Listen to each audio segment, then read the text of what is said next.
There was once a tyrannical king who claimed divinity and demanded absolute obedience from his people. To ensure his rule remained unchallenged, he employed a magician who used his powers to instill fear and loyalty in the hearts of the people. As the magician grew old, he requested the king to provide a young boy as his apprentice so his skills could be passed on. The king selected a boy with sharp intellect and sent him to the magician for training.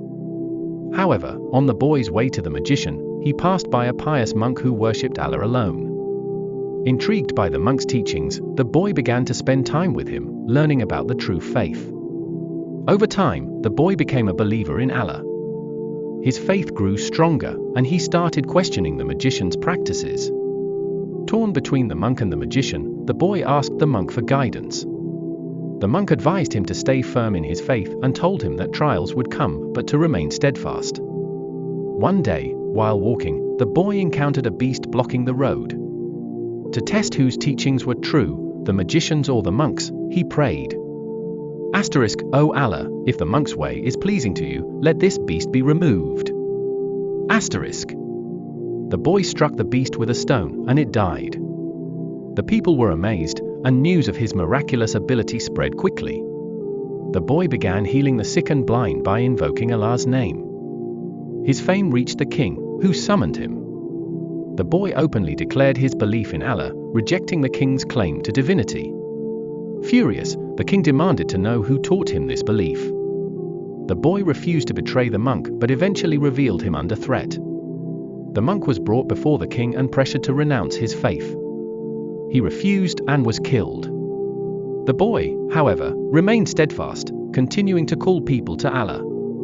The king decided to kill the boy to crush his influence. He ordered his soldiers to throw him off a mountain, but the boy prayed, and Allah saved him. The same happened when they tried to drown him in the sea.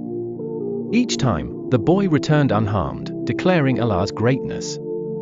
Finally, the boy told the king, "You cannot kill me unless you do as I say. Gather the people, tie me to a tree, and shoot an arrow at me while saying, 'In the name of the Lord of the boy.' Only then will you succeed." The king followed the instructions, and the boy was martyred. But his sacrifice inspired the people. Witnessing his steadfastness and invoking Allah's name, they embraced faith en masse.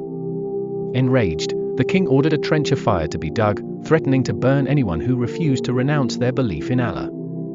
Thousands of believers chose to leap into the fire rather than deny their faith. This event is referenced in Surah Al-Buruj. Cursed were the companions of the trench, killing the believers only because they believed in Allah, the Almighty, the Praiseworthy. 85:4-8. The story ends with the king and his forces meeting a disastrous end, and the believers attaining eternal reward for their steadfastness.